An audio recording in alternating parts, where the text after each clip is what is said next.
दोस्तों आज की वीडियो में जितने भी प्रश्न कराएंगे सभी प्रश्न एसएससी 2010 में पूछे गए हैं और सभी प्रश्न इंपॉर्टेंट हैं क्योंकि आरएस अग्रवाल से प्रश्न पूछे गए थे एसएससी 2010 में। तो वीडियो को आप अंत तक जरूर देखिए ताकि इस तरह का प्रश्न अगर कभी भी आपसे पूछा जाए तो आप उसे जरूर करके आएँ।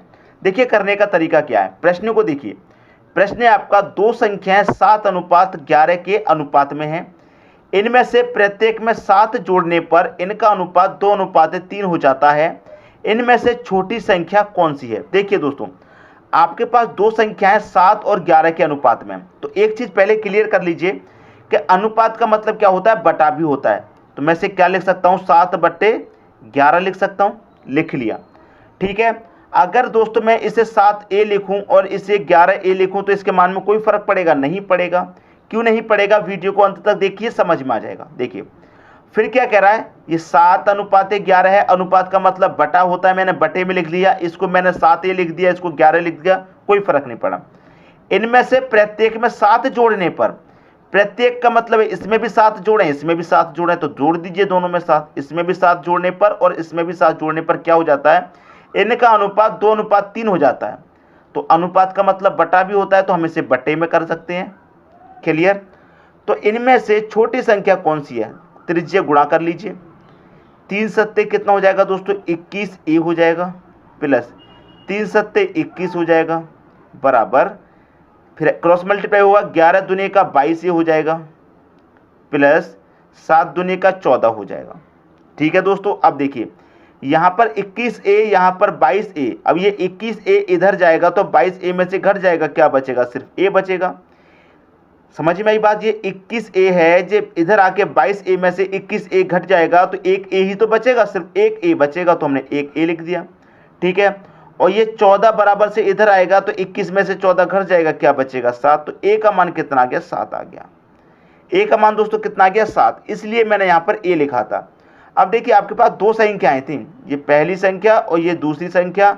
इनका अनुपात कितना था? 7:11 था। ये दो संख्याएं थी 7:11 के अनुपात में। आपसे पूछ रहा है कि इनमें से छोटी संख्या कौन सी है? दोस्तों जो अनुपात में छोटा होगा वही संख्या छोटी होगी। तो पहली संख्या अनुपात में छोटी है, इसका मतलब यही संख्या छोटी होगी। तो a का मान कितना है? 7। तो 7 का मल्टीप्लाई 7 से कर दीजिए, कितना हो जाएगा? 49। ये आपका क्या आ गया आंसर। बड़ी संख्या पूछ लेता तो बड़ी क्या है? दूसरी संख्या 11 है, तो 7 का मल्टीप्लाई 11 से कर देंगे, कितना आ जाता? 77। लेकिन आपसे पूछा क्या है दोस्तों? पहली संख्या मतलब छोटी संख्या 49 है। बी ऑप्शन हो गया आपके प्रश्न का दोस्तों सही आंसर। अब देखेंगे अगला क्वेश्चन। अगला क्वेश्चन है, दो संख्याएं 1:3 के अनुपात में हैं। दो संख्याएं दोस्तों, ये पहली संख्या हो गई, ये दूसरी संख्या, इनका अनुपात 1:3 है और इनका दोस्तों आपको योगफल दे रखा है 240। योगफल कितना है? 240। तो मैंने आपको दोस्तों क्या बताया, जब योग दिया जाए तो अनुपातों का भी क्या कर लेते हैं? योग। तो 1 और 3 4, तो इस योग में इस योग से डिवाइड कर देंगे, 4 से डिवाइड कर देंगे, 4 6 24, 1 ये 0, 60 बार में कट गया। अब आपसे पूछ रहा है कि इनका अंतर कितना होगा, मतलब दोनों संख्याओं का अंतर कितना होगा। तो दोनों संख्याओं को पहले फाइंड कर लीजिए। 60 का मल्टीप्लाई 1 में करूंगा तो 60, पहली संख्या 60 है। दूसरी संख्या क्या है? 6 3 का 18, दूसरी संख्या 180 है। दोनों का पूछ रहा है अंतर, तो 60 और 180 का अंतर कितना आ जाएगा? 120 आ जाएगा। अब 120 इनका अंतर है। ऑप्शन देखिए किस ऑप्शन में दे रखा है, पहले ही ऑप्शन में दे रखा है। आपके प्रश्न का आंसर आ गया। सभी प्रश्न एसएससी 2010 के हैं दोस्तों। ठीक है दोस्तों, बात समझ में आ गई। अब देखते हैं अगला क्वेश्चन।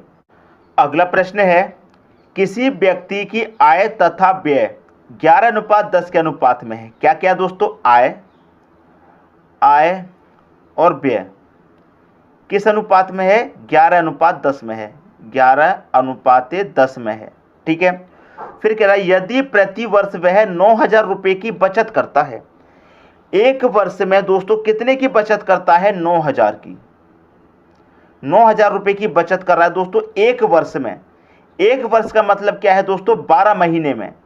ठीक है, और आपसे क्या पूछ रहा है? उसकी मासिक आय कितनी है? मासिक आय महीने की पूछ रहा है। तो ये तो साल का दे रखा है, पूछ कितने करा? महीने का। तो ये साल की जो बचत है पहले इसे महीने में कन्वर्ट कर लीजिए। तो महीने में कन्वर्ट क्या करेंगे? ये एक साल की है, तो एक साल में कितने महीने होते हैं? 12। तो 12 से कर देंगे आप इसे डिवाइड, तो ये कितनी बारी जाएगा? ये जाएगा दोस्तों 12 25 60, 12 6 72, 12 7 84। 90 में से 84 तक कट गया, 6 बचेगा 60, 12 25 60 और एक ही जीरो, मतलब 750 बार में कट गया। अब देखिए ये क्या हो गया, एक महीने का हो गया। एक महीने का हो गया तो अब बड़ी आसानी से आप निकाल सकते हैं। आपसे पूछ रहा है कि उसकी मासिक आय कितनी है। महीने की आय का जो अनुपात दोस्तों कितना है, 11 है। तो 750 का मल्टीप्लाई 11 से कर देंगे, आंसर आ जाएगा। 11 का मल्टीप्लाई 0 से करेंगे, 0 ही रहेगा। 11 का 5 से करेंगे, 11 25 55, 55 का 5, कैरी का 5, 11 7 77 और कैरी का 5 कितना आ जाएगा, 82। 8250 उसकी क्या है दोस्तों, आय है। ठीक है दोस्तों, 8250, 8250 दे रखा है डी ऑप्शन में। डी ऑप्शन हो जाएगा दोस्तों आपकी क्वेश्चन का सही आंसर। सबकी समझ में बात आ गई। अब देखेंगे अगला क्वेश्चन। अगला क्वेश्चन है 7:11 के प्रत्येक पद में किस संख्या को जोड़ने पर अनुपात 3:4 प्राप्त होगा। किस संख्या को जोड़ने पर, नहीं पता दोस्तों किस संख्या को जोड़ने पर। तो देखिए अनुपात का मतलब क्या होता है, बटा भी होता है, ये मैंने आपको बता दिया। तो 7 बटे आप इसे 11 लिख सकते हैं। प्रत्येक पद में किस संख्या को जोड़ने पर, हमें नहीं पता कौन सी संख्या जोड़नी है, नहीं पता तो आप उसमें कोई भी संख्या जोड़ लीजिए, एक्स जोड़ लीजिए। नहीं पता कौन संख्या जोड़नी है तो हम मान लेते हैं एक्स संख्या जोड़ने पर क्या हो जाता है, इनका अनुपात 3:4 प्राप्त होगा। तो अनुपात का मतलब क्या होता है, बटा भी होता है, 3/4। त्रिज्य गुणा कर दीजिए, 4 सत्ते कितना हो जाएगा दोस्तों, 28 हो जाएगा। प्लस 4 का मल्टीप्लाई एक्स से करेंगे तो ये 4x हो जाएगा, बराबर 11 का 3 में करेंगे तो कितना हो जाएगा, 11 3 का 33 हो जाएगा। x का होगा 3 में तो ये कितना हो जाएगा दोस्तों, 3x हो जाएगा। अब देखिए ये 4x, ये 3x, ये 3x जब इधर आएगा तो 4x में से कट जाएगा, क्या बचेगा, सिर्फ x, बराबर। अब ये 28 है, ये बराबर के इधर जाएगा तो 33 में से घट जाएगा तो कितना बचेगा, 33 में से 28 घट जाएगा 5। x का मान कितना आ गया, 5। और x हमने क्या माना था, वो संख्या मानी थी जो हमें नहीं पता क्या जोड़ना है। तो हमें कितना जोड़ना है दोस्तों, 5 जोड़ना है। डी ऑप्शन है आपके प्रश्न का सही आंसर। आगे दोस्तों सभी की समझ में बात, प्रश्न भी बहुत अच्छे से समझ में आ गया होगा। अब देखेंगे अगला क्वेश्चन। अगला प्रश्न है, दो संख्याएं 3:4 के अनुपात में हैं तथा एलसीएम 84 है, तो इनमें से बड़ी संख्या क्या होगी। देखिए दो संख्याएं, तो पहली संख्या और दूसरी संख्या। पहली संख्या का अनुपात कितना है, 3, दूसरी का अनुपात कितना है, 4। इतनी बात क्लियर है। और इनका आपको क्या दे रखा है, एलसीएम। एलसीएम दोस्तों आपको दे रखा है 84। तो मैंने आपको क्या सिखाया है, अगर आपको योग दिया जाए तो अनुपातों का योग, अंतर दिया जाए अनुपातों का अंतर, एलसीएम दिया जाए तो अनुपातों का भी आप एलसीएम ले लीजिए। तो जब आपको यहाँ पर एलसीएम दे रखा है तो अनुपातों को भी क्या करेंगे, एलसीएम करेंगे। ठीक है, तो 3 और 4 का एलसीएम कितना आएगा, 3 चौके 12 आ जाएगा, सीधा सीधा। ठीक है, एलसीएम कितना आ जाएगा, 12, 3 चौके 12 एलसीएम आ जाएगा। 12 3 से भी कटेगा, 4 से भी कटेगा, तो 12 आ गया एलसीएम। तो इस एलसीएम में अनुपात की एलसीएम से डिवाइड कर देंगे, कितनी बार जाएगा, 12 7 84, 7 बार जाएगा। आपसे पूछ रहा है कि इनमें से बड़ी संख्या क्या है, तो जो अनुपात में बड़ा होगा वही बड़ी संख्या है। अनुपात में बड़ा कौन, 4, मतलब दूसरी संख्या। तो 7 का मल्टीप्लाई 4 से कर दो, 7 चौके कितना हो जाएगा, 28 हो जाएगा। तो बड़ी संख्या पूछ रहा है क्या है, बड़ी संख्या है 28। सी ऑप्शन हो जाएगा आपके प्रश्न का दोस्तों सही आंसर। क्लियर होगी दोस्तों, सभी की समझ में बात आ गई होगी। अब देखेंगे अगला क्वेश्चन। अगला क्वेश्चन है, दो प्राकृतिक संख्याएं 3:5 के अनुपात में है। दो संख्याएं, ये पहली संख्या हो गई, ये दूसरी संख्या हो गई, किस अनुपात में है, 3:5 के अनुपात में है, तथा इनका गुणनफल दे रखा है 2160। इनका दोस्तों गुणनफल कितना दे रखा है, 2160। 2160 दे रखा है गुणनफल। देखिए दोस्तों ये रेशियो में 3 है, ये रेशियो में 5 है। अगर मैं इसको 3a कर दूं और इसको 5a कर दूं तो इसके मान में कोई फर्क पड़ेगा, कोई फर्क नहीं पड़ेगा।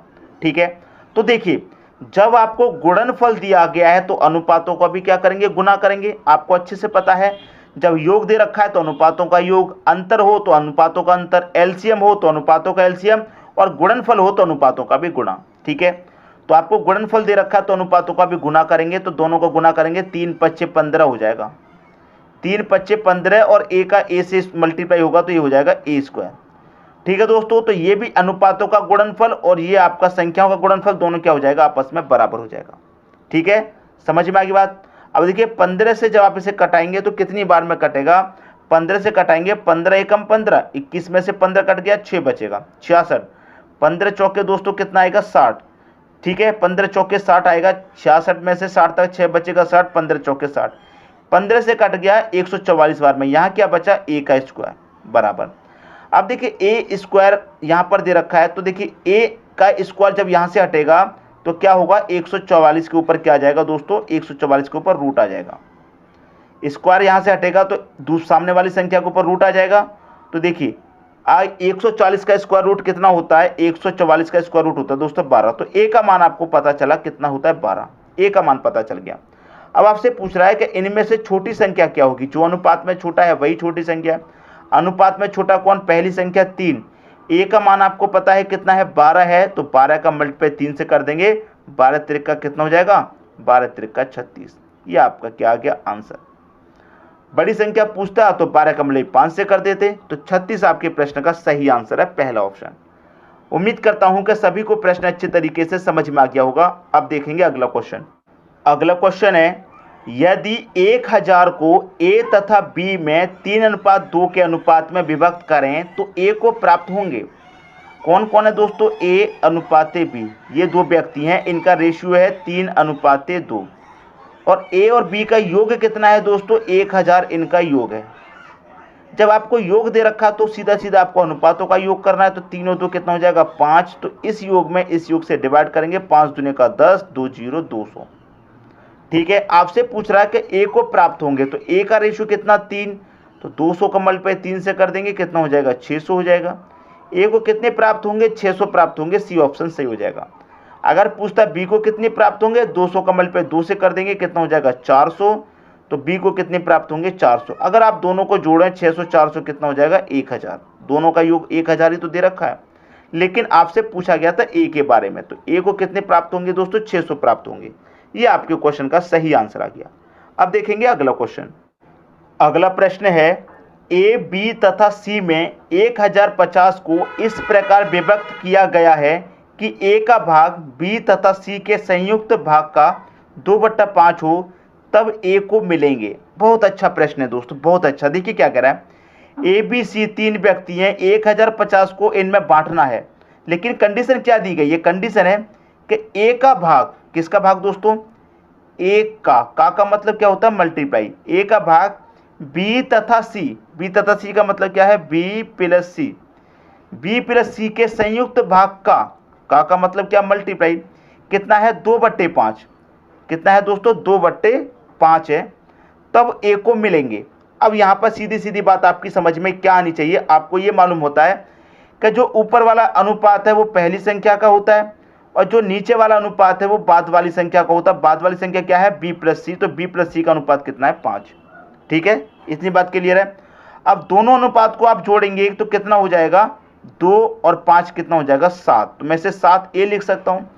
क्यों लिखा मैंने, दोनों का योग क्यों किया, कि यहाँ पर सभी का योग आपको कितना दे रखा है 1050, तो जब योग दे रखा है तो अनुपात का भी योग कर लेंगे, तो 7 ए हो गया, बराबर कितने के है 1050 के। तो ए का मान निकाल लीजिए, 7 से क्या होगा दोस्तों डिवाइड हो जाएगा, कितनी बार जाएगा 7 एकम 7, 3 35, 7 25 35 और 1 0 150, तो ए का मान आ गया 150। जब ए का मान 150 आ गया, आपसे पूछ रहा है कि ए को मिलेंगे, ए का रेशियो कितना है 2 है, तो 150 का मल्टीप्लाई अगर आप 2 से कर देंगे, मल्टीप्लाई 150 कितना आ जाएगा आंसर 300। ए को कितने मिलेंगे दोस्तों 300 मिलेंगे। बी ऑप्शन आपके प्रश्न का क्या हो जाएगा सही आंसर हो जाएगा। मैं उम्मीद करता हूं सभी को प्रश्न बहुत ही अच्छे तरीके से दोस्तों समझ में आ गया होगा। क्लियर हुई दोस्तों बात। अब देखेंगे अगला क्वेश्चन।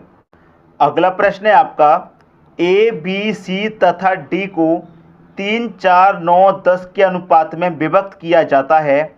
यदि सी का भाग बी से 2500 अधिक हो तो ए तथा डी की कुल राशि कितनी है। देखिए दोस्तों, आपके पास 4 व्यक्ति हैं A B C D, A B C और डी, ये 4 व्यक्ति हैं। चारों का अनुपात आपको दे रखा है 3:4 9 10, ये आपको अनुपात दे रखा है चारों का।